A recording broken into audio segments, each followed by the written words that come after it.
لیکن آج کل جو ہے وہ بے باکی بہت زیادہ ہے، اور اس بے باکی کی وجہ سے لوگ جو ہے وہ مسائل سنتے ہیں اور کہتے ہیں اپنی طرف سے بتا دیے، فلاں نے بنا لیے، فلاں نے بنا لیے، قرآن و حدیث سے اس کا ثبوت کہاں ہے؟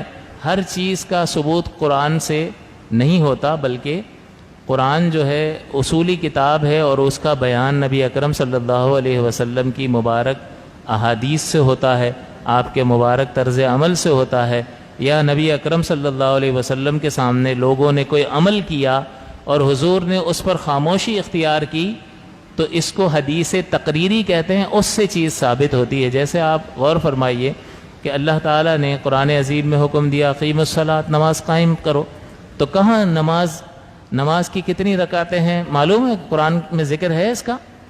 قرآن میں تو کوئی ذکر نہیں ہے، تو کیسے پتہ چلا؟ اسی طرح آپ قرآن عظیم میں جب صلاۃ کا لفظ آیا ہے اقیموا الصلاۃ، تو آپ صلاۃ کا ترجمہ کہاں دیکھیں گے؟ عربی لغت ہی میں تلاش کریں گے نا۔ اگر کوئی انگلش کا جملہ بولتا ہے اور آپ کو انگلش کا کوئی لفظ سمجھ میں نہیں آتا تو اس کا معنی کہاں دیکھنے جاتے ہو؟ اس سینٹنس کو سمجھنے کے لیے، اس جملے کو سمجھنے کے لیے، اس جملے میں وہ لفظ جو آپ کو سمجھ میں نہیں آ رہا، جب تک وہ سمجھ میں نہیں آئے گا پورے سینٹنس کا ترجمہ تو آپ نہیں کر سکتے۔ تو اس جملے کو سمجھنے کے لیے کہاں جاتے ہیں؟ ڈکشنری میں، لغت میں۔ جب اس کا معنی پتہ چل جاتا ہے تو پورے جملے کا ترجمہ آپ کر سکتے ہیں یا نہیں؟ تو اقیموا الصلاۃ ایک عربی جملہ ہے نا، تو الصلاۃ کا معنی دیکھنے کے لیے آپ کہاں جاؤ گے؟ لغت میں جاؤ گے، وہاں جا کر دیکھ لو، اس کا مطلب ہے دعا کرنا۔ تو لغوی معنی دیکھو گے تو آپ اللہ کی مراد کو پہنچ سکتے ہو کہ اللہ تعالیٰ اقیموا الصلاۃ سے اپنے بندوں سے کیا کام کروانا چاہ رہا ہے۔ آپ کہو گے بھائی ڈکشنری دیکھیں گے، اور ڈکشنری جتنا معنی بتائے گی اس تک پہنچ سکتے ہیں۔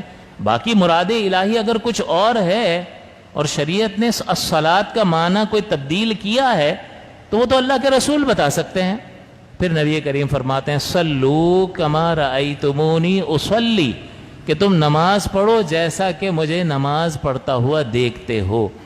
پھر نبی کریم صلی اللہ علیہ وسلم نے اس طرح سے یہ نماز قائم کر کے بتائی تو ہمیں پتہ چلا اچھا یہ والا معنی مراد نہیں ہے، بلکہ یہ پوری باڈی لینگویج اور اس کے اندر جو کچھ پڑھنا ہے وہ اللہ کی مراد ہے۔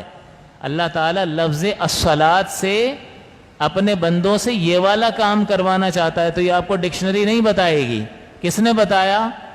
تو قرآن کی تفسیر، قرآن کو سمجھنے کے لیے حدیث مبارکہ کی ضرورت ہے۔ تو بعض اوقات لوگ کہہ دیتے ہیں یہ رکعتیں کہاں قرآن میں لکھی ہوئی ہیں؟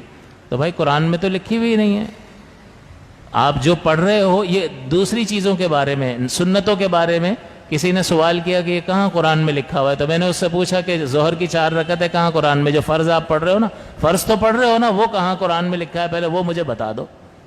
آتوا الزکاۃ، زکوٰۃ ادا کرو، تو زکوٰۃ ادا کرو کتنی دینی ہے قرآن میں لکھا ہوا ہے کیا؟ نہیں، نبی کریم صلی اللہ علیہ وسلم نے بیان فرمایا کہ 2.5% زکوٰۃ ادا کرنی ہے۔ 200 درہم جس کے پاس ہو جائیں تو وہ 5 درہم صدقہ کر دے۔ تو درہم چاندی کا سکے کو کہتے تھے، یہ 200 ہو جائیں تو 5 اور 200 میں نسبت دیکھو 2.5% نکلے گی۔ اور حضور نے فرمایا جس کے پاس 20 دینار ہو جائیں وہ 1 دینار صدقہ کر دے۔ اب یہ دینار سونے کے سکوں کو کہتے ہیں، اب 1 اور 20 میں نسبت دیکھو گے تو 2.5% بنے گی۔ یہ آدھا دینار اگر دو گے تو یہ 40واں حصہ بنے گا اور 2.5% زکوٰۃ بنے گی۔ تو حضور نے سونے کے سکوں کا ذکر فرما کر بھی اس کی پرسنٹیج کو بیان کیا، اور چاندی کے سکوں کا ذکر کر کے بھی اس کی پرسنٹیج کو بیان کیا۔ لہٰذا یہ بالکل جاہلانہ لوگوں کی باتیں ہوتی ہیں، علم کچھ ہوتا نہیں ہے، آتا جاتا کچھ بھی نہیں ہے، لیکن بیچارے شروع ہو جاتے ہیں۔ تو اس